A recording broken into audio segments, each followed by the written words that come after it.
نعوذ بالله السميع العليم من كل شيطان رجيم. بسم الله الرحمن الرحيم.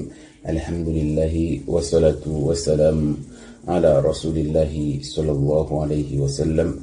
سبحانك لا علم لنا إلا ما علمتنا إنك أنت العليم الحكيم.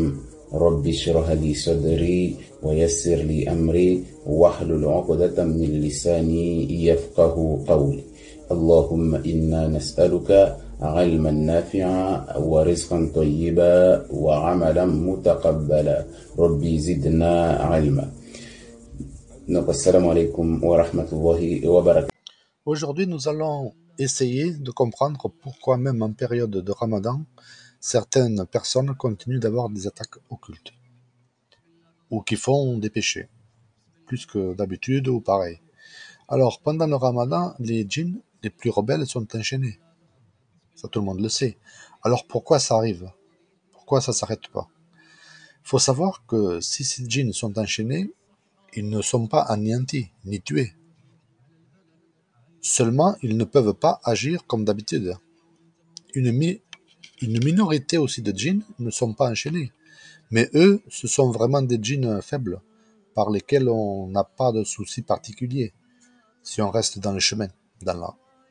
Alors les djinns ne peuvent pas venir, oui, mais nous, on peut aller vers eux. C'est ça la subtilité. C'est assez subtil, quoi.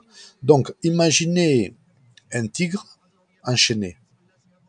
Est-il dangereux pour vous? Va vous faire-t-il du mal? Vous allez me dire, non, il est enchaîné, il ne peut rien faire. Mais moi, je vous dirais oui.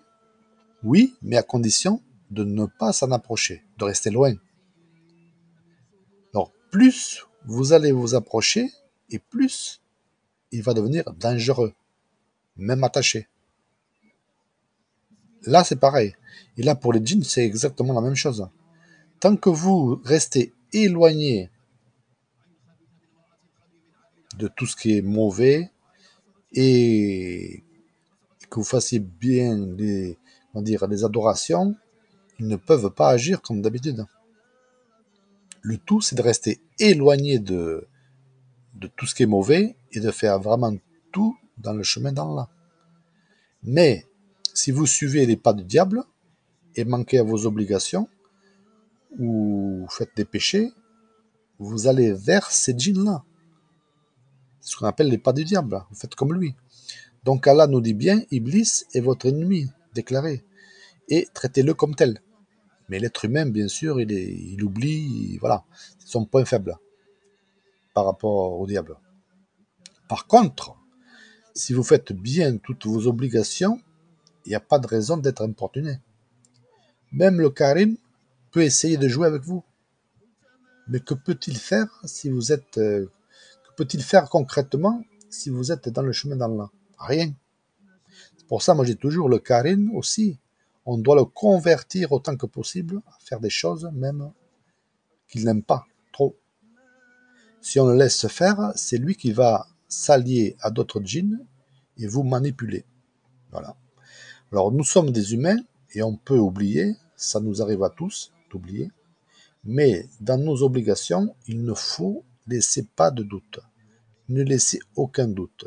Si vous n'êtes pas certain d'avoir fait une obligation, refaites-la. Faire nos obligations, oui, c'est bien, mais faut aussi adopter un comportement correct. Ne pas être médisant, parler des autres, etc., etc.